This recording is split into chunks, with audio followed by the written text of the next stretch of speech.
नमस्कार, स्वीकार करें। देखिए, बाबा रामदेव और खान सर को लेके सोशल मीडिया पे तमाम बातें चल रही हैं। Boycott, hashtag, report Khan sir, तमाम बातें चल रही हैं। तो बाबा रामदेव जी लेट के डॉक्टर कर रहे हैं, तो मुद्दा तो वो है, बात करूंगा सेकंड पे। लेकिन खान सर को आप लोग जानते होंगे, हैशटैग रिपोर्ट खान सर कहा जा रहा है। अब आप सोचेंगे ऐसे क्या कर दिया खान सर ने। वो एक वीडियो बनाया था उन्होंने, वीडियो आप देख लेना, उसके बाद हम बात करेंगे। ये देखिए, इसको आपको कुछ पता नहीं है। बाबू लोग, तुम लोग पढ़ लो, अब्बा के कहने पे मत आओ। अब्बा तो पंचर साटिए रहे हैं, अब ऐसे ही तुम लोग भी करेगा ना तो बड़ा होकर तुम लोग भी पंचर साटेगा लो। तो पंचर मत साटो, वरना तुमको तो पता ही है, नहीं तो कुछ न होगा तो चौराहा बैठ के मीट काटेगा तुम, बकलोल कहीं का। बताइए, ये उम्र है बच्चों को यहाँ पे ले आने का। बैनर से छोटा ही बेचारा ये है, क्या कीजिएगा। 18-19 को पैदा होने से तो कोने काम आएगा। से कोनो बर्तन धोएगा, कोनो बकरी काटेगा, कोनो पंचर साट। ये वीडियो आपने देखा, इसमें लीस्ट इंपॉर्टेंट बात क्या है वो आप आइडेंटिफाई कीजिए। लेकिन दूसरी बात इसमें यह है कि इसमें बच्चे भी शामिल हैं। बच्चे की बात इन्होंने की, तो बच्चों से मारने काटने की बात की जा रही है। मारेंगे, काटेंगे, और उनके चेतना पर, उनके मस्तिष्क पर इसका क्या दुष्प्रभाव पड़ता है, दुष्प्रभाव होता है, ये भी समझना चाहिए। एक बच्चे से मारने काटने की बात करेंगे। बेचारा बच्चा है क्या, वो किसी परिवार की औलाद नहीं है, वो सिर्फ एक जनसंख्या नहीं है, वो मात्र एक डाटा नहीं है, वो एक आंकड़ा नहीं है, बल्कि इस देश का है, उस देश का भविष्य होगा। मैं सिर्फ उसकी बात नहीं कर रहा, ब्रॉडर पर्सपेक्टिव में हर जगह की बात कर रहा हूं। बच्चों के संस्कार आगे चल के दिखाई भी देते हैं, और हमने देखा भी है कि कैसे हमारी जिंदगी में, हमारी ग्रोथ और डेवलपमेंट में काम करते हैं। एक बच्चे से मारने और काटने की बात कर रहे, सबसे गलत मुझे ये लगा, और इसको लेके कहीं पर बात नहीं है, इसलिए मुझे बुरा लगा। और दूसरी बात ये देखिए, बच्चा है क्या, बेचारा वो एक कच्ची मिट्टी तो है, उससे घड़ा बना लो, दीवला बना लो, क्या बनाओगे, ये आपके ऊपर है।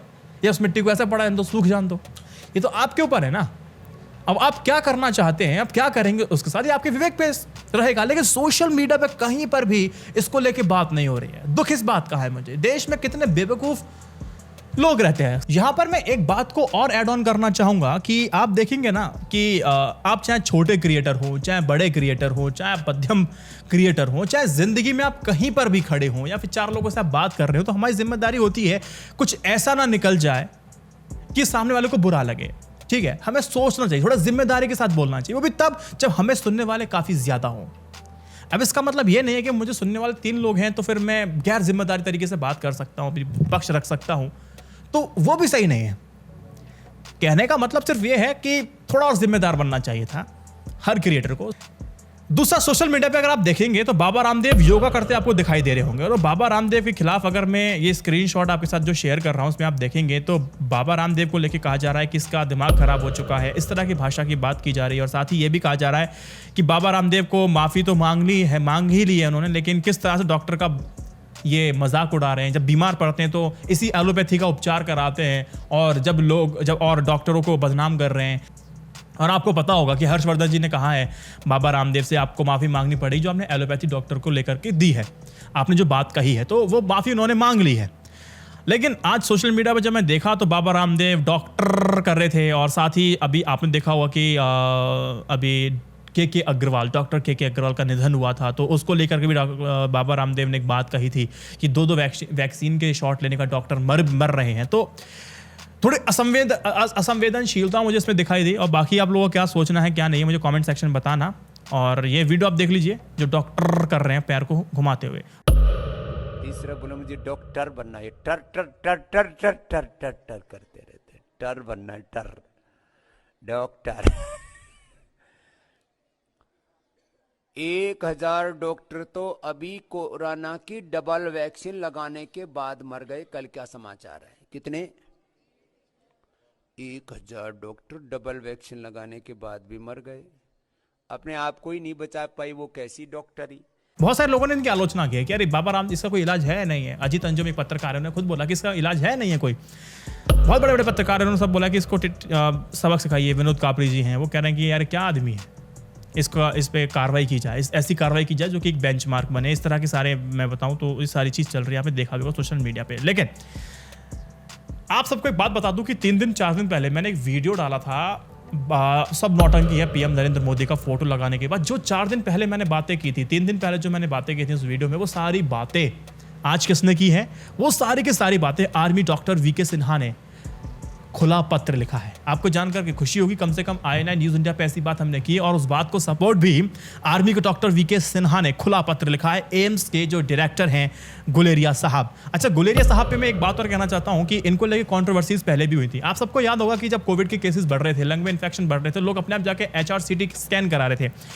तो ये गुलेरिया साहब वही हैं, जब प्रेस कॉन्फ्रेंस कर रहे थे शाम के 6 बजे होंगे, जब मैंने इनका वीडियो देखा तो कह रहे थे कि ये जो गुलेरिया साहब है ना, इन्होंने कहा है कि अगर एक व्यक्ति एक बार HRCT स्कैन कराता है, कोई CT स्कैन कराता है, तो इसका मतलब ये है कि उसने 300 एक्सरेज करा लिए हैं।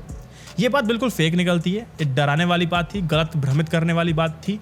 और बताया गया कि 300 एक्सरे वाली जो बात ये डॉक्टर कर रहे हैं ना, ये जो होता था ये बहुत पहले होता था, जब टेक्नोलॉजी नहीं थी। अब टेक्नोलॉजी आ गई है, अगर उस हिसाब से हम कैलकुलेट करेंगे तो एक CT स्कैन का मतलब कुछ 8 से 10 एक्सरेज होगा, ना कि 300 एक्सरेज। तो सवाल मैंने पहले उठाए थे, वही सवाल इन्होंने गुलेरिया साहब से पूछे हैं, जो एम्स के डायरेक्टर हैं।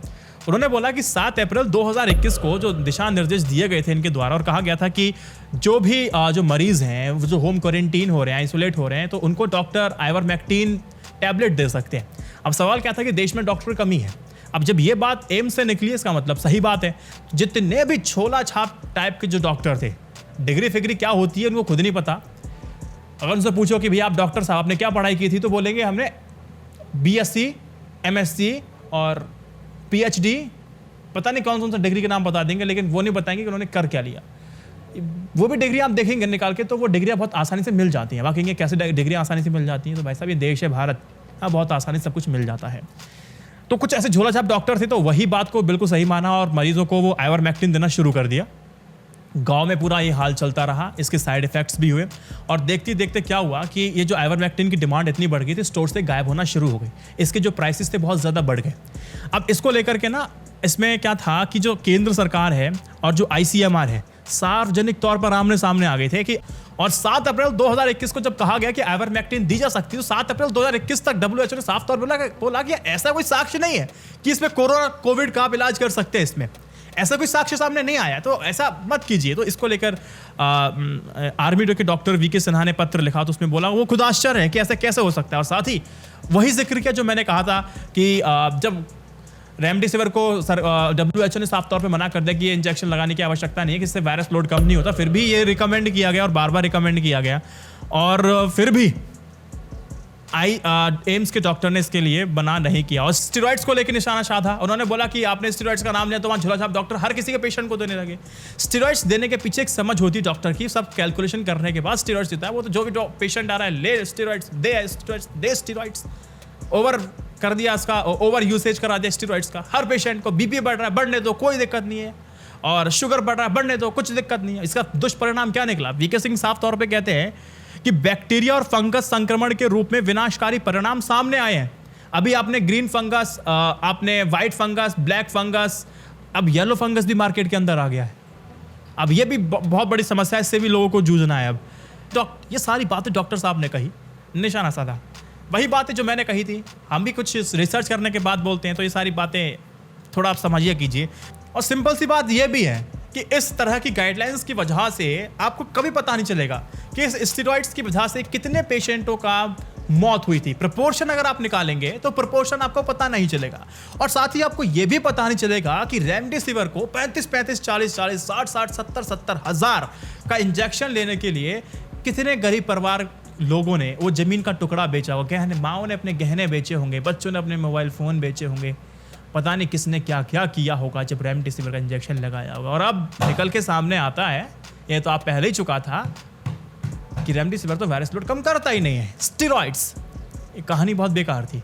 ये प्रधानमंत्री वाला वीडियो देख लीजिए, थोड़ा डिटेल में मैंने बताया। और अगली न्यूज़ है कि राजस्थान में बेकार पड़े हैं PM केयर फंड से दिए गए 592 वेंटिलेटर। राजस्थान में सरकार कांग्रेस की है, ये खराब बेकार क्यों पड़े, इनका इस्तेमाल क्यों नहीं किया जा रहा, सवाल सबसे बड़ा है। ये रिपोर्ट है इंडियन एक्सप्रेस की। इंडियन एक्सप्रेस ने साफ बताया है कि राज्य को PM केयर फंड्स के माध्यम से 1900 वेंटिलेटर दिए गए थे। जब 1900 वेंटिलेटर दिए गए थे, जब डाटा को एनालाइज किया गया, देखा गया कितने वेंटिलेटर्स इस सरकार के पास हैं। पोर्टल पर पता चलता है, जिसमें प्राइवेट हॉस्पिटल्स के डेटा भी उसमें उपलब्ध हैं। राजस्थान में वेंटिलेटर के साथ 2530 ICU बेड थे, जिनमें 2314 का इस्तेमाल किया जा रहा था। और शनिवार की जब ये रिपोर्ट है तो 216 बेड खाली पड़े हुए थे। अलग अलग जगह का डेटा निकल के आया, उसमें बताया गया कि 13 मई तक 592 पीएम केयर जो फंड से जो वेंटिलेटर दिए गए थे उसका इस्तेमाल ही सरकार नहीं कर रही। इसके पीछे की वजह बताया गया कि कम से कम जो 366 मशीन है उसमें प्रेशर की कमी है। उसमें जो कंप्रेसर है वो खराब है, सेंसर उसमें सही से काम कर नहीं रहा है, जो समस्याएं उसको देखी जा रही हैं। शेष मशीनें इंस्टॉलमेंट की प्रतीक्षा कर रही हैं। जो इंजीनियर्स जो इंस्टॉल करने के लिए कहे गए हैं वो भी इंजीनियर्स नहीं आ रहे हैं, और उसमें से आ रहे हैं तो आधे ही काम कर रहे हैं, आधे काम कर रहे हैं, तो लोग उससे संतुष्ट, डॉक्टर उससे संतुष्ट नहीं हो पा रहे, जिसकी वजह से ये वेंटिलेटर का इस्तेमाल करने से डॉक्टर घबरा रहे हैं। डॉक्टर ने भी यही बात बोला है। ये मुद्दा सबसे बड़ा ये है कि एक डॉक्टर अगर इन वेंटिलेटर का उपयोग करना शुरू भी अगर कर देता है तो वो देखता है कि इसमें प्रेशर की कमी है, तो डॉक्टर का जो आत्मविश्वास है वो हिल जाता है। डॉक्टर का आत्मविश्वास हिलेगा तो फिर मरीज तो फिर टिकेगा ही नहीं ना। तो अगर दबाव कम होता है या प्रेशर अगर कम होता है तो क्या होगा, इसीलिए वो इसका इस्तेमाल करने से कतरा रहे हैं। ये एक मुख्य कारण है जो देखा गया है। ये एक शीर्ष अधिकारी ने बोला है इस पूरी रिपोर्ट को लेकर के। उम्मीद है कि आपको ये वीडियो पसंद आया होगा। इस वीडियो को शेयर कीजिएगा। जय Hind, Vande Mataram, stay updated, stay educated, सत्यमेव जयते। नमस्कार। आपका एक शेयर इस सरकार को केयर करने के लिए मजबूर करेगा। Share and take care. नमस्कार।